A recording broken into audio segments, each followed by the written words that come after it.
भाई हम लोगों में से 90% लड़के ऐसे होते हैं जो किसी भी लड़की को पसंद करने के बाद उससे वन साइड लव करने लगते हैं। अगर वो एक बार बात कर ले तो उससे सच्चा वाला प्यार करने लगते हैं। और उन्हीं 90% लड़कों में से कुछ टाइम पहले मैं भी था। वैष्णवी ने सिर्फ मेरे से एक बार बात की थी। उसकी प्यारी आवाज, उसके बात करने का स्टाइल मेरे दिल को छू गया था।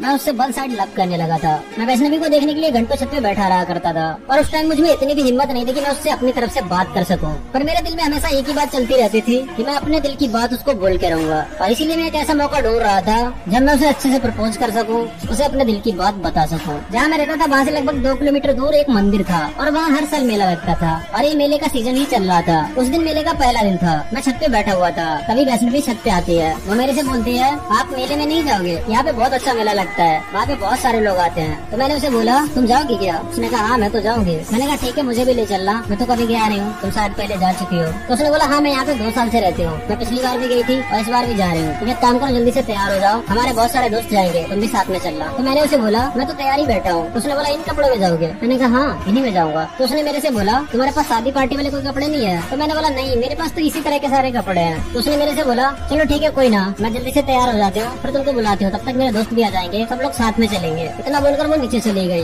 पर मैंने उस दिन सोच लिया था कि मैं वैष्णवी को मेले में प्रपोज करूंगा। फिर वो तैयार हो जाती है, उसके दोस्त आ जाते हैं। उसके दोस्तों में 2 लड़कियां थी और 2 लड़के थे। हम सब एक ऑटो में बैठे और मेले के लिए निकल गए। थोड़ी देर बाद हम लोग मेले में पहुंच गए। मेले में हम सब लोग थोड़ी देर तक साथ में घूमते रहे। उसके बाद वैष्णवी के जो दोस्त थे वो लोग अलग हो गए, क्योंकि वैष्णवी की जो लड़कियां दोस्त थी उन लड़कियों के वो दोनों बॉयफ्रेंड थे। उन लोगों ने बोला, हम थोड़ा अकेले में घूम के आते हैं, तब तक तुम लोग यही घूमो, फिर हम लोग साथ में घर चलेंगे। वैष्णवी और मैं दोनों साथ में खड़े थे। वैष्णवी चारों तरफ देख रही थी। तो मैंने उसे पूछा, क्या हुआ? उसने बोला, मेरा एक दोस्त आने वाला है, बहुत देर हो गई, आया नहीं अभी तक। मुझे नहीं पता था कि वो दोस्त नहीं उसका बॉयफ्रेंड है। मैं तो बस यही सोच रहा था कि मैं कैसे वैष्णवी को प्रपोज करूं। फिर मैंने बहुत सारी हिम्मत जुटाई और वैष्णवी से बोला, वैष्णवी मैं तुमसे कुछ कहना चाहता हूँ। तो उसने बोला, क्या कहना चाहते हो तुम? कहो ना। तो मैंने बोला, आई लव यू वैष्णवी, मैं तुमसे प्यार करता हूँ, तुम मुझे बहुत अच्छी लगती हो। मैं अपनी बात पूरी भी नहीं कर पाया था, तब तक वो मुझे जोरदार थप्पड़ मारती है और बोलती है, तू पागल है, कोई लड़की तेरे से एक बार बात कर लेगी तो तू उससे प्यार करने लगेगा। तुझे पता नहीं मेरा बॉयफ्रेंड कौन है? मैं जिस कंपनी में काम करती हूँ उस कंपनी का HR है। उसकी महीने की सैलरी 50,000 रूपए है, तो उसके सामने कुछ भी नहीं है। तेरे पास तो शादी पार्टी में जाने के लिए अच्छे कपड़े भी नहीं है। उसकी ये सारी बातें किसी तलवार की तरह मेरे दिल को चीर रही थी। तब तक उसका बॉयफ्रेंड भी वहाँ पर आ जाता है। वो बोलता है, वैष्णवी क्या हुआ? तो वैष्णवी उसे बोलती है, मैं जहाँ रहती हूँ ये लड़का वहीं रहता है, मैंने इससे 2-4 बार नॉर्मली बात कर ली। तो ये बोलता है, मैं तुमसे प्यार करता हूँ, तुम मुझे बहुत अच्छी लगती हो। तो उसके बॉयफ्रेंड ने मेरे से बोला,